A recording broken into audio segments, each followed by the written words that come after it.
Sounds better. Yeah, I guess. Don't you think? Sorta. It's got that ball in there as a bit of a baffle. Yeah. That's interesting.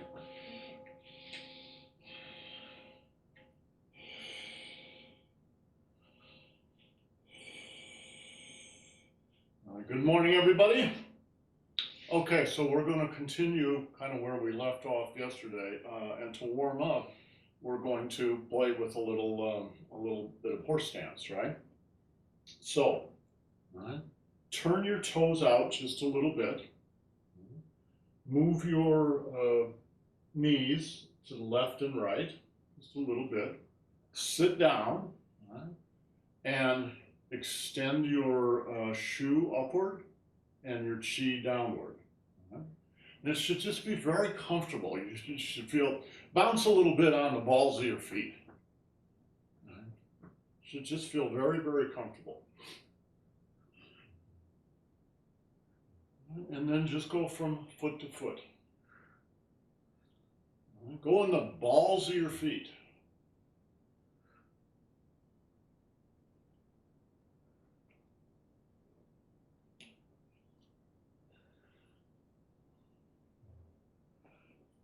If you want a little more challenge, go a little deeper.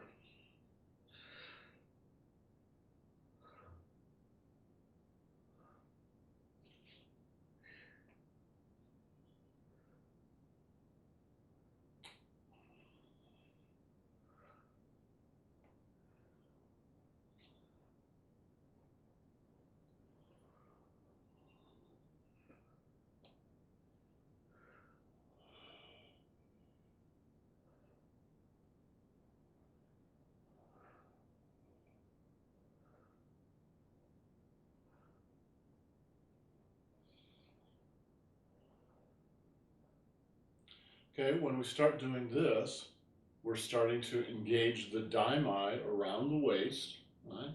So think about your waist. You're going to turn to the right and then turn to the left.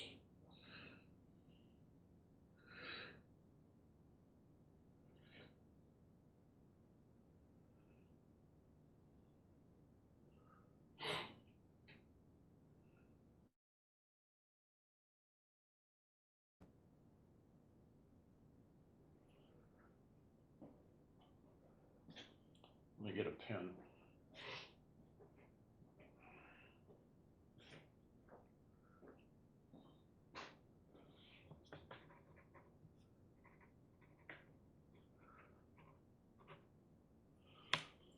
Okay. There is a principle in Tai Chi and Qigong called differentiation of the hips and the waist. Right, these are my hips here. This is my waist here. For most folks, when they begin, those two are locked together. So if I want to turn my waist, I also have to turn my hips. If I want to turn my hips, reason it has to be that way. And in martial arts, you need to separate those things so they can turn separately. All right? So, in this little exercise we're doing here, your hips can only turn so far. Your waist needs to turn farther. Well, how do you do that? You've got a physical waist. How do you turn your waist farther than your hips? It's because you've got two waists. You've got a physical waist that can turn a little bit, but not that much. And you've got an energetic waist. And the energetic waist can turn a long farther than the physical waist. So when I come down like this, my physical waist is turning about to the level of my great trochanter here, what most people think are the hips. Right? But my energy waist goes all the way around my back, right, to the other hip on this side. Right? It goes all the way to the left hip, all the way to the right hip. Yes. Right? There's two things going on. The physical body and the energy body. And you still just be very gentle with yourself, but you can really feel that.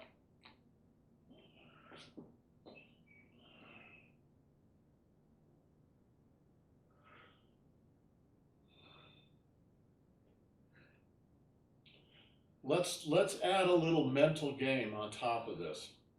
When you turn to the right, feel the connection between your right elbow and the back of your right heel. Oh, the back of my right heel.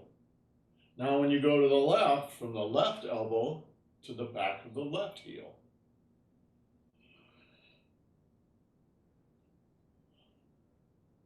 And be conscious of the waist turning from hip to hip in the back.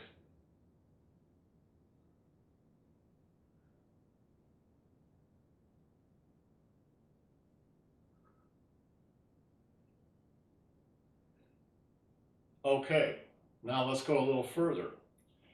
Now connect your elbow not to your right heel, your right elbow to your right heel, but your right elbow to your left heel when you turn.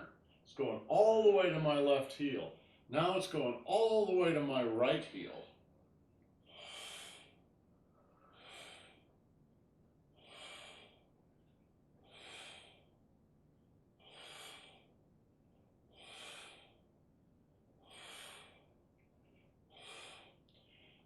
Stop for a second and watch me. I am, for instance, not doing this. I'm doing this. I'm sinking. Let me put my costume on.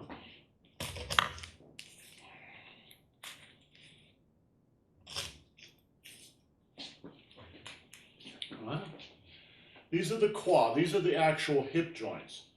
You want to also flex the hip joints. So you flex into the right, and in your mind, reach with your elbow all the way around to your left heel. Now, flex into the left hip joint. Watch how the blue is going to just disappear because I flex into it. And the left heel down to the right, or excuse me, the left elbow down to the right heel.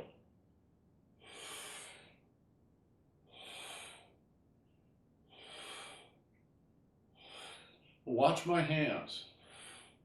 This is the shape I'm making with my movement.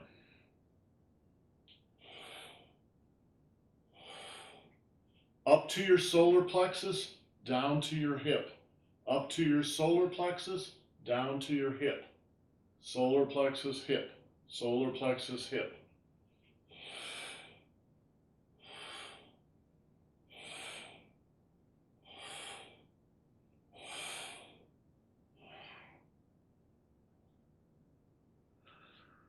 Okay, let's do the elbow exercise, some of the exercises that we normally do, keeping in mind what we just did. All right.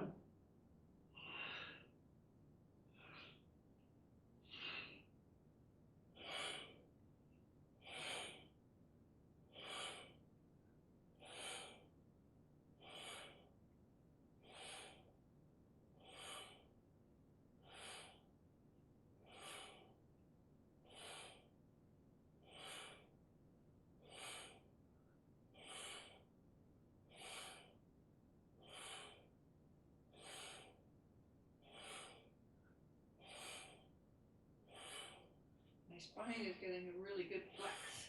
Exactly. All right. Hold on a second.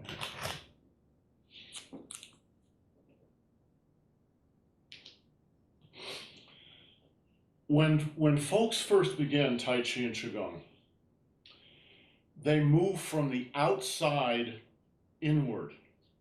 Everybody does that. All right? 99% of people do that, seriously. After you've practiced for a while, what you're working on is moving not from the outside in, but from the inside out. All right? Meaning from your core. It's your core that's moving your elbows. It's not your elbow that's moving. It's your core that's moving. And the movement of the elbow is just a little bit on top.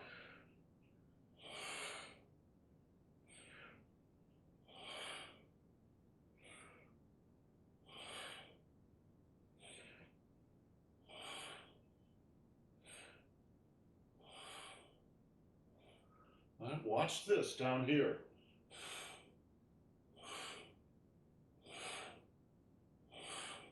Yes.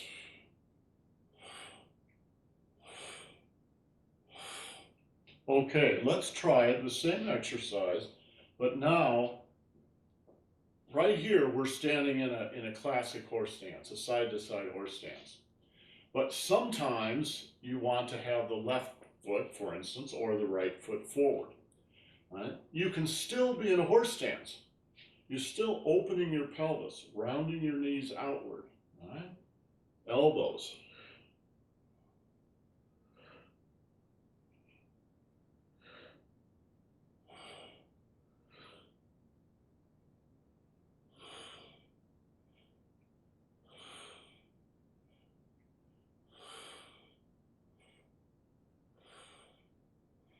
Or the right foot forward.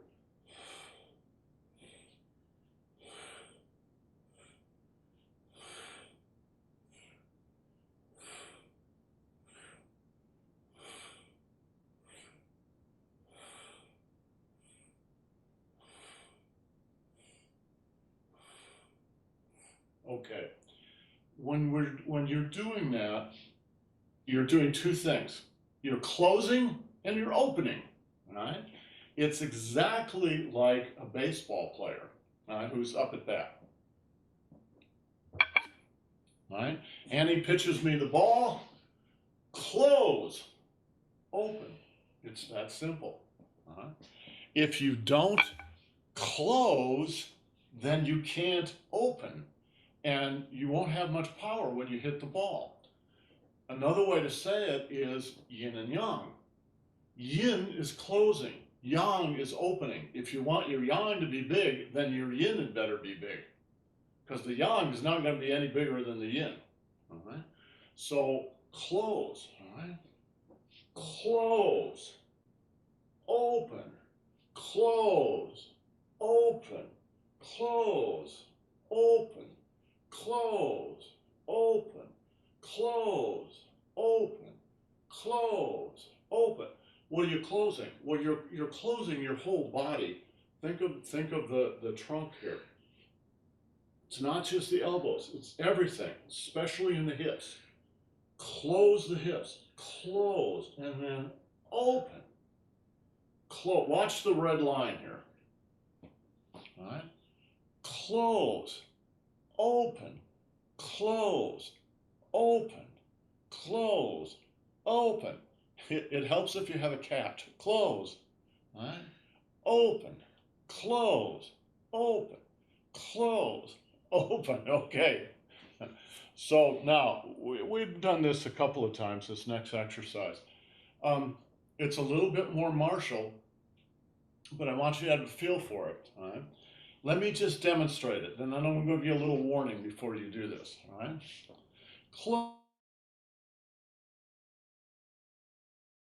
Close, open. All right? It's a forward elbow strike. Don't hurt your hand when you do that. Do it. I do it hard, but I've been doing it for 40 years. Do it lightly. All right? Close, open, close, open, close, open, close, open, close, open, close, open, close, open, close, open, close, open. And on the left side, open, close, open, close, open, close, open, close, open, close, open, close, open. Close your cat, open your cat, close your cat, open your cat. All right? Now, we're going to do it one more time, but I want you just to relax when you do it. Do it very, very lightly, and pay attention to the flow of energy in your body when you do it, with the question in mind, where it shows up in the elbow, pop, right? But where does it come from? Right foot forward, very gentle. Watch inside.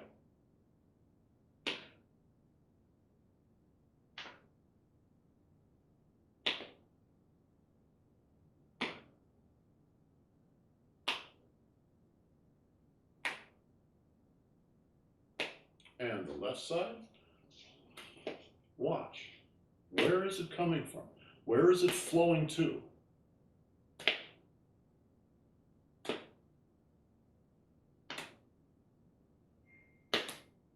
Okay, let's just take the left side here. Where is it coming from? Where do you feel it coming from? The ground. The ground. Yeah. It's coming from the ground. Right? It's coming up through the body, right? All the way to the elbow. Coming from that back. From the back foot. Now, if you're going to pop someone with your elbow and it's coming all the way from the ground, you have to make sure that there's nothing in your body getting in the way of that flow. So it needs to be, the channel for the chi needs to be really clean. Right? So it can just pop, come through, pop. So the way to do that is just relax and practice this 10,000 times, and that will work out all the blockages.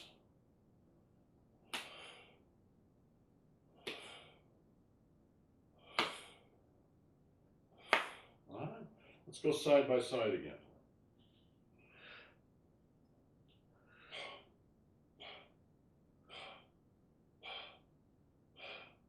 Whole body. Flex your knees. Flex your hips. Good. Right. Relax your body. When the joints are all flexed, you can relax.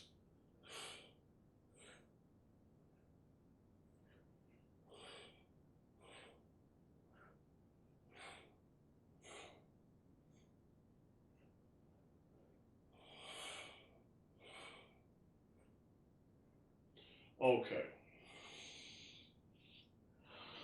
Okay, so we're going to work on the breathing techniques here in a few minutes, but I want to finish this up by talking about another principle that's very important, and it has to do with just moving your chi from foot to foot.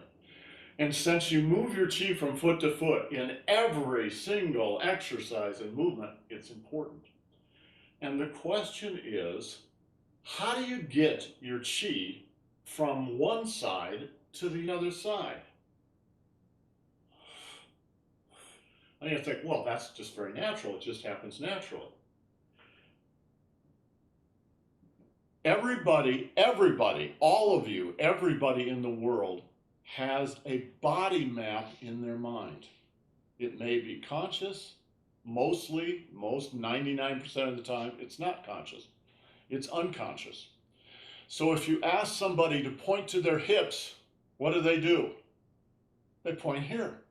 Those are not your hips. Your hips are in here. That's your hip joint in there, not out here.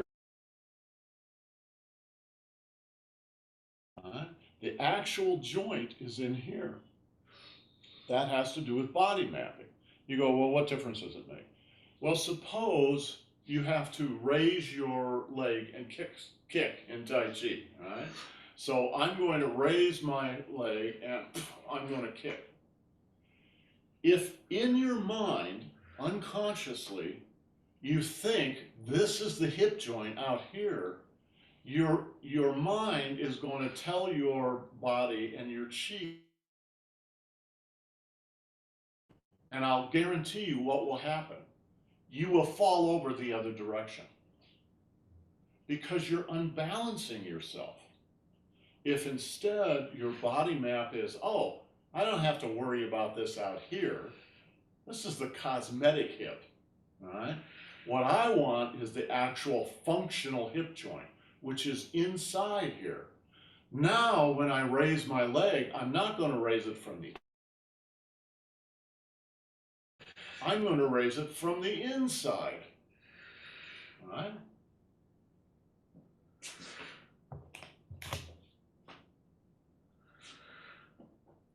I'm going to raise it from the inside.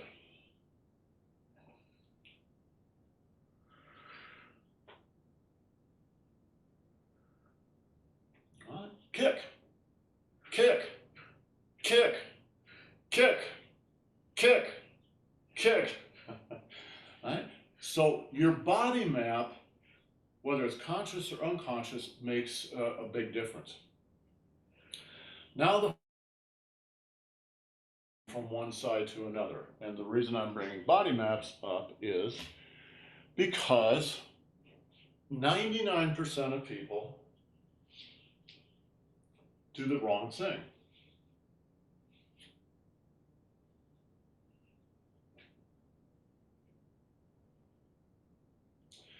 Let me demonstrate a move from Tai Chi. Right? I'm going to do it incorrectly. Wrong body map.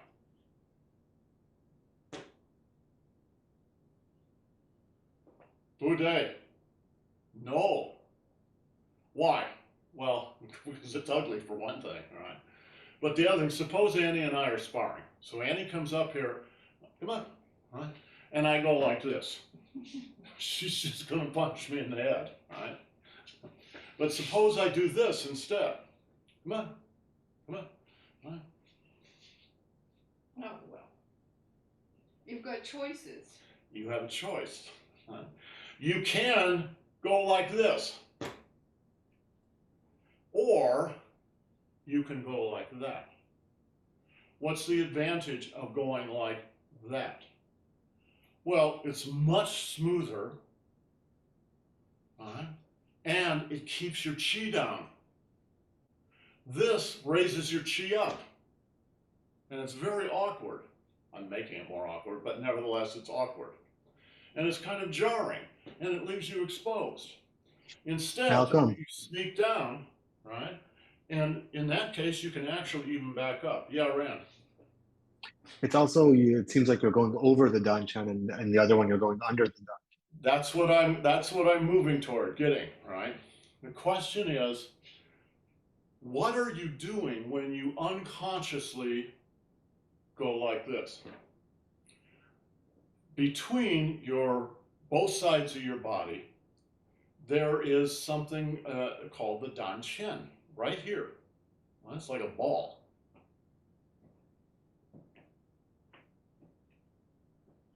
Right? It's a universal joint. It can move in any direction you want. And it connects the right side and the left side. Just like the corpus callosum in the brain connects the left and right side of the brain. Right? You effectively have two of you, one right and one left. This is what connects them. There's a theory in Tai Chi. Let me make a note here. There's a theory in Tai Chi, actually it's in all the Chinese martial arts, called the theory of the 5 bows. Right? It's really easy to see 4 of the bows, 2 arms and 2 legs. The 5th bow is your trunk. They all grow out of the danchan. They are all rooted in the danchan. Now, one leg, the all root in the danchan. But how about the arms? Well, yeah, the arms also root. They root in down to the danchan. In other words, if you want to move any of the 5 bows, you've got to start with the danchan because this is the starting point. So what happens? What are you doing when you do this? Right? What are you doing when you do this? In either case, you're moving your weight and your chi from the right side to the left side. And you could just as easily do it the other way, right? The question is, how are you engaging with your danchan?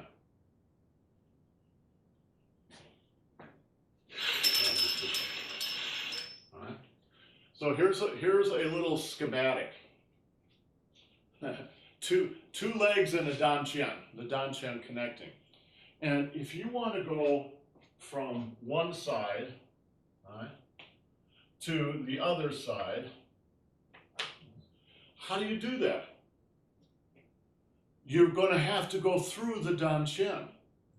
The danchan is active. It's like your heart. It's always going to be moving. The question is, how do you move it? If you're not conscious of what's going on, you may very well move it the quote unquote wrong way. That is a very inefficient kind of way. And I'll show you what you're doing.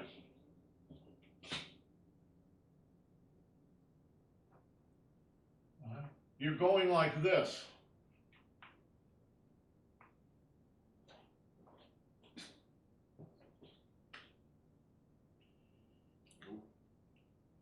Sorry.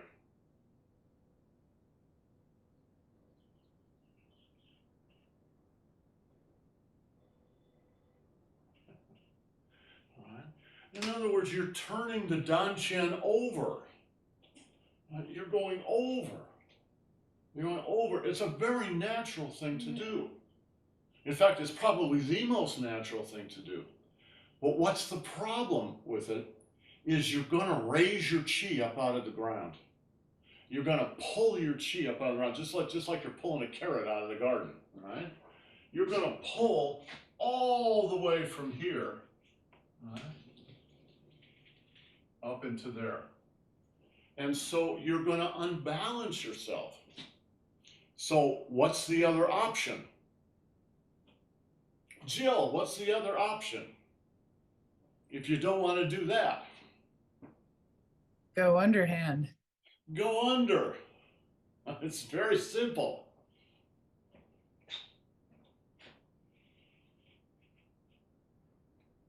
Ooh. Now, there's a couple of things you can notice about this when you go under, and this is a schematic, so it's both revealing and a little bit confusing, but it's a shorter route for the energy to go. It's faster to move that way. It also keeps your energy rooted in the ground.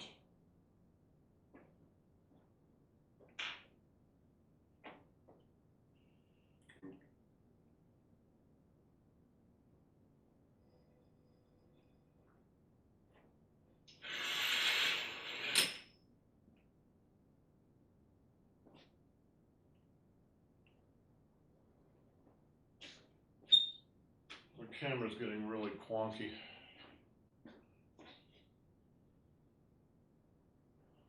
That's better. Okay, it goes under, under, under, under. Now try this. Can you feel how your chi stays in the lower body? Your chi stays in the ground. Yeah, it doesn't get pulled up. Doesn't get yanked up.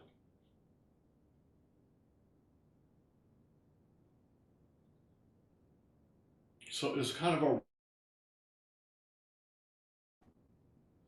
rocking motion. It is a rocking motion. All right, now go over.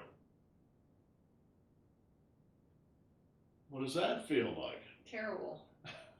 Comparatively speaking. Try under again. Oh, it's so much more relaxing. It's more like being in a hammock. Yes, kind of like just swinging in a hammock.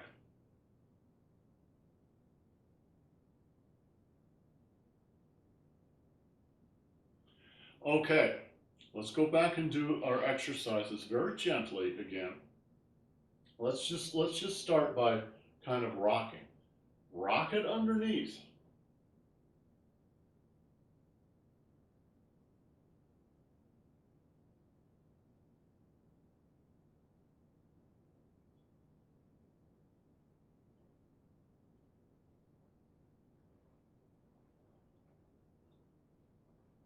Now connect your elbows to the back of the heels. Rock.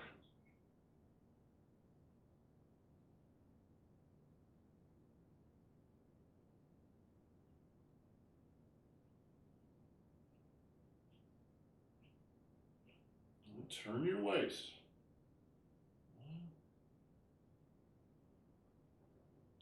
Right elbow, left heel. Left elbow, right heel.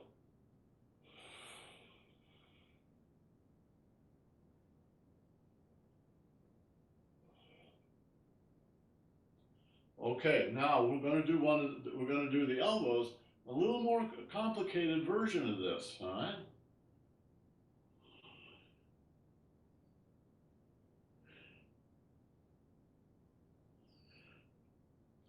Now, why is this more complicated? Because you're raising your upper body.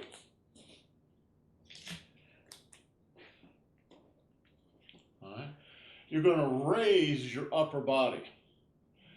And when you first beginning practicing, that will also cause you to raise your danqian, to raise your qi. So what happens is now you're going like this again. You have to remember, don't do that. Go like this, even if your elbows are going up.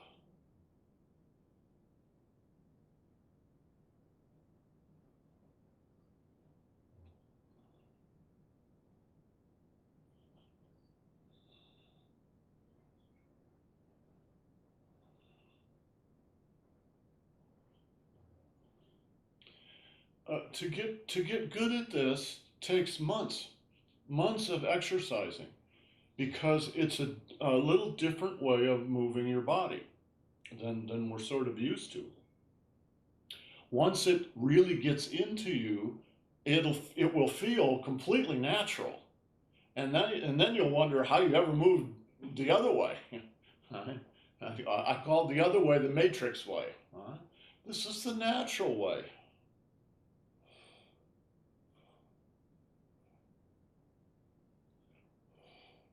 All resting on the horse stance.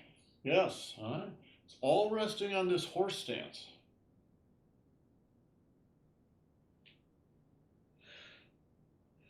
Something else you might check out, you can watch me. Look at the line between my perineum and the top of my head. I'm not trying to hold it rigidly, but it's straight. It's not moving around like this. It's straight up and down. It's just turning.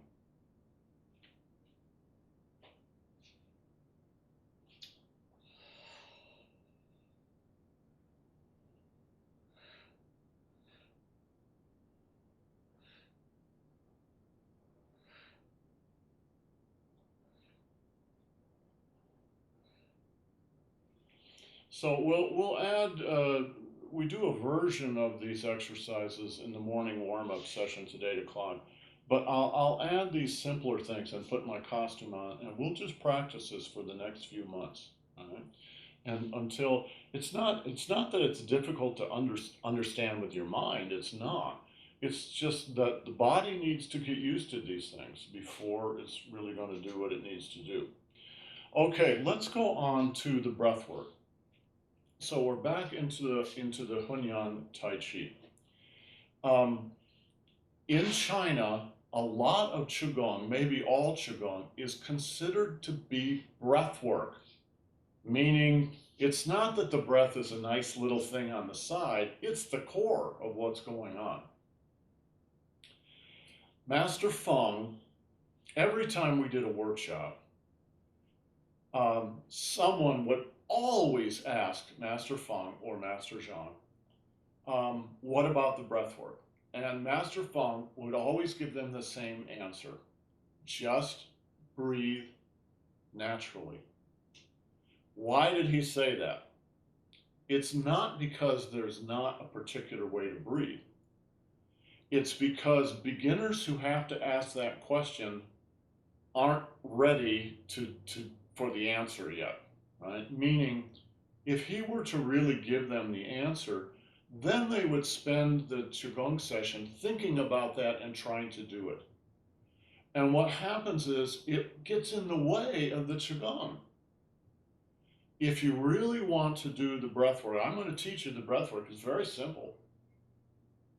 But I hope I'm going to teach it in a way that you don't spend any time thinking about it when we're doing the exercises. And then we're going to do one exercise. So the kind of breath work that we do in the Indian tradition is called reverse yogic breathing. In China, it's just called Taoist breathing. Other names for it are deep breathing, baby breathing, and baby breathing. Why baby breathing? That's how we come here. That's how babies breathe. So it is the natural way to do it. To explain this, I'm going to go back to the blackboard here for a second. All right, so we're going to do the other side here now. All right, so I've got two silhouettes here.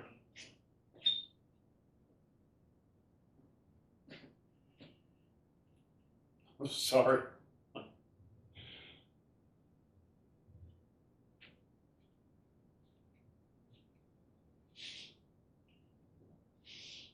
All right, I've got two silhouettes here. Your breathing is controlled by your diaphragm.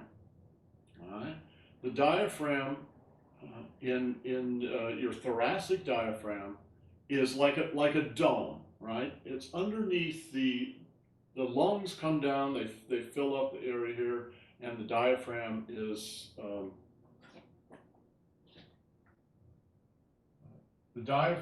like this.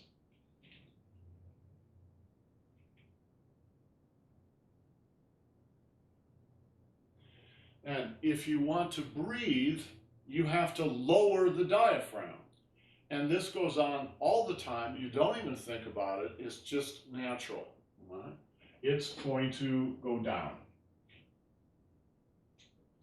And when it goes down, it creates a vacuum, and that's what draws your breath into your lungs.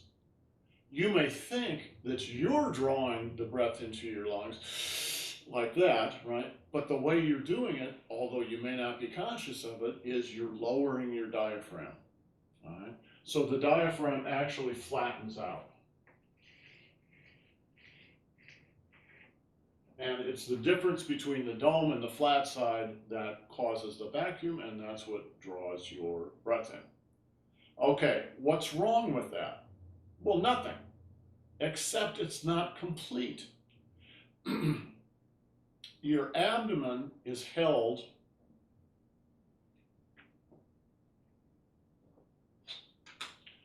in place by two diaphragms. The upper diaphragm, the thoracic diaphragm, and the lower diaphragm, right? The pelvic diaphragm. This, if you look in a medical book, they'll show you this. This is how you breathe. But it doesn't say anything at all about the pelvic diaphragm. So you're only getting half of what is actually going on. And if you only focus on this, if you only breathe this way, your breathing will be shallow, because this, going from here to here, only fills up the top third of the lung. Right? If you want to fill up the whole lung all the way down, you need to engage the pelvic diaphragm. Right? So let me draw those on.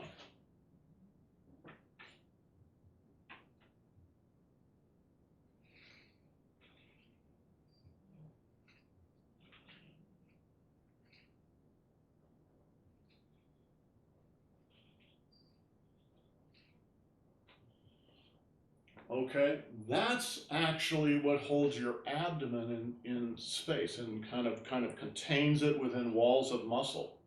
So when you are breathing, you don't just do this, you also do this. In other words, you're contracting the whole abdomen, and that makes a much larger vacuum and will bring air all the way down into the bottom of the lungs. Now, when I say you're contracting all that, think about your thoracic diaphragm here. When you breathe, do you think about it? Do you feel it? No, you don't pay any attention to it. It's just natural. It's the same for your pelvic diaphragm. It's just going to be natural. It's not something where you vigorously try to do this, all right? But it nevertheless is going on. So the whole abdominal cavity is contracting. Okay, hold that thought.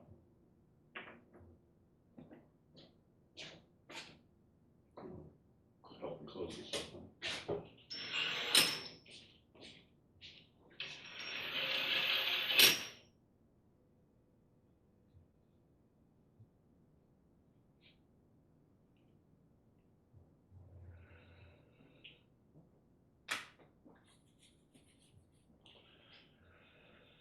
So what you do when you do this kind of breathing is the following. You breathe in through your nose and out through your lips.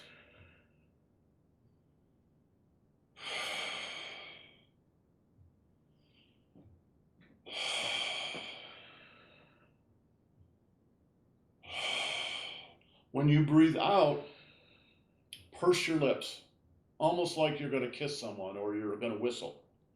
And that will extend your out breath. So instead of going to the count of 4,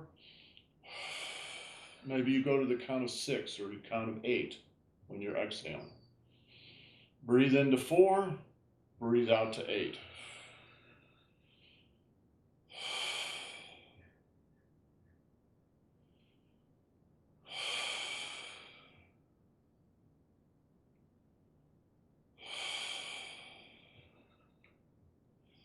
Then pay attention to your abdomen.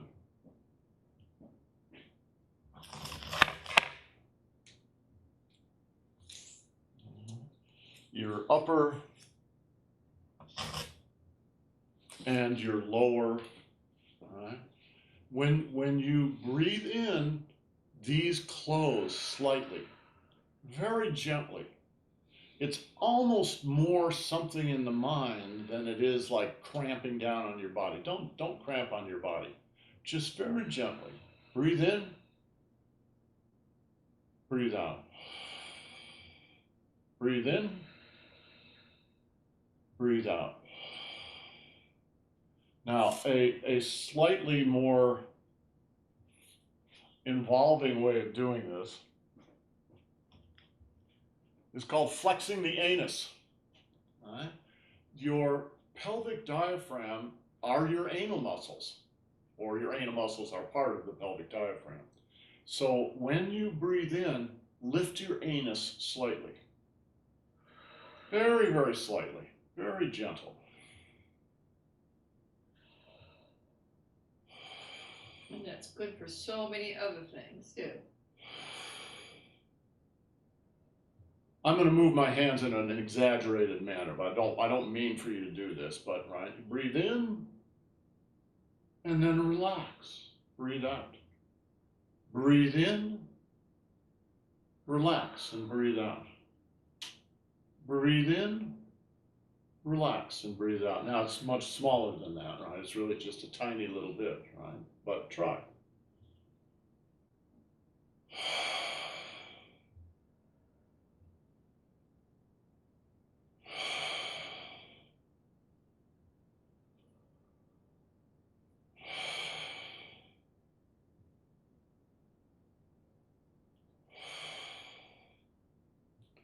How does this work with Tai Chi and Qigong? We're going to do a Qigong exercise here in a minute.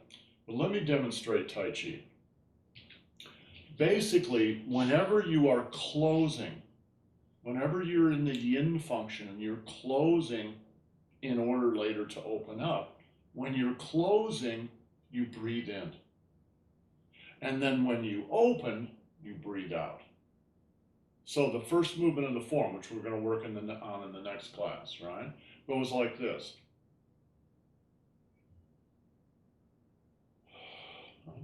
Breathe in, breathe out. Breathe in, breathe out. And if you think about what you're doing, it's perfectly natural. If the yin and yang functions here are just like a ball player hitting a ball, of course that's what you do. Annie pitches me the ball, breathe in, breathe out. Try it the other way and you'll see what I mean. You literally can't do it. Right? When you wind up, you breathe in. When you hit the ball, you breathe out. It's the same way in Tai Chi. Watch.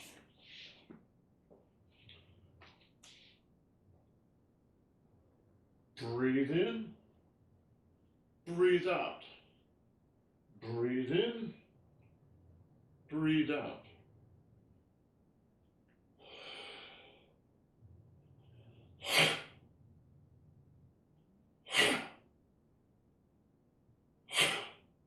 make sure to rock when you do it. Even though I'm going to come up and hit like this, when I move from this foot to this foot, it's still underneath. Okay. There's one other tiny little thing you need to know too, and that's control of your tongue.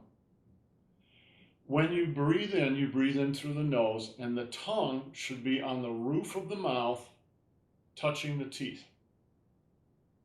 Right? When you breathe out through your lips, of course, you're going to want to drop your tongue and breathe out. When your tongue is on the roof of your mouth, it connects the dumai up and down the back with the renmai up and down the front, and it allows your microcosmic orbit to orbit, because now it's a complete circuit. When you drop your tongue off the roof of your mouth, that's like throwing a light switch, it turns the lights off. It breaks that circuit. All right? So when you're bringing qi into the body, you have the tongue on the roof of the mouth, you bring it in and it can circulate. All right? But when you breathe out, you don't want all that qi to go back out again, so you lower your tongue from the roof of the mouth. That breaks the circuit and it keeps it from flowing out with your breath. All right, let's finish up with that first Qigong exercise we worked on yesterday. And I'm going to call out my own breathing pattern. Your breathing pattern needs to be, it's just like a dance pattern. It needs to work for you. So I'm going to show you mine, but that doesn't necessarily mean it's going to work for you. I think it probably will, but it may not. You don't have to do it like me. What you have to do is find out for each exercise what works for you. All right? So when you are gathering qi, breathe in. And now as you're sinking qi through the body, breathe out, breathe out, breathe out, breathe out, breathe out, and breathe in, and breathe out, breathe out, breathe out, breathe out.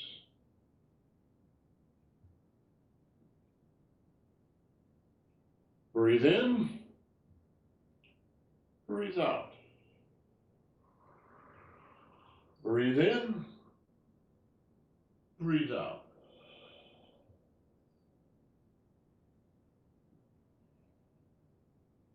Breathe in,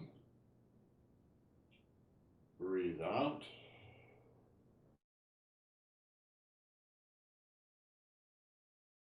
Breathe out. So we'll do that in a minute, but there's one more thing I want to say. By extending your exhale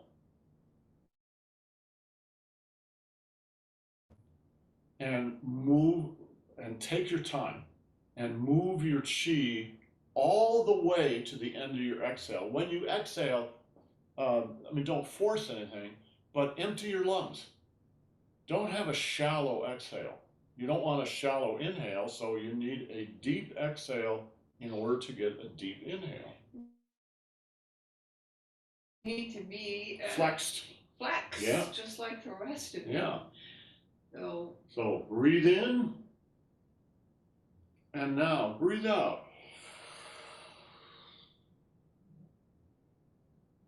Now wait until all your breath is out. Then breathe in and breathe out.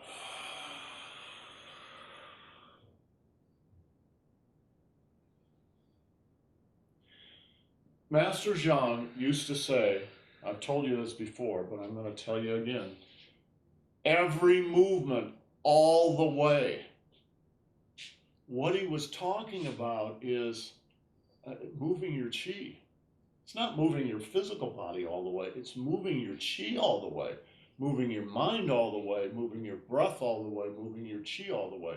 So I want you just to watch this one, right? Especially at the end when I'm down at the ground. Watch.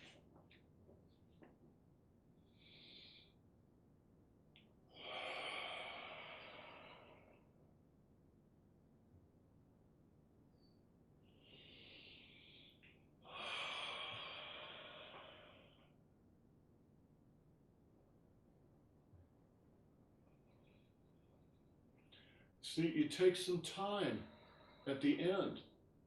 Don't get 90% of the way and then rush back into the next cycle. Finish that last 10%. Let's do it a few times.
Okay, good. Emptying your chi out all the way is really important. Imagine you're in the kitchen and you're cleaning out some bottles, right? And then you're going to empty the bottle and put it in the dish rack to dry. Well, you don't empty it halfway. You empty it all the way. And when you go down like this, you're emptying the bottle. Feel inside. Feel inside for that chi. Oh, stay with it, stay with it, stay with it until the bottle is empty. Then go on to the next one. All right. Okay, guys. All right, we're going to do the beginning Tai Chi class pretty soon here. If you want to stay for that, give me 10 minutes. Otherwise, we'll see you next time. Ciao. And it's my birthday. Oh, I was just going I to say forgot the most important thing. It's Annie's birthday today. It's my birthday. happy birthday. 77. I birthday. can't believe it. I don't know what that means.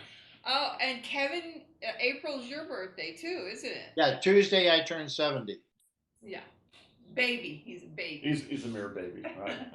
Okay, guys, All right, have a good day. see you We'll see you in a next few time. minutes.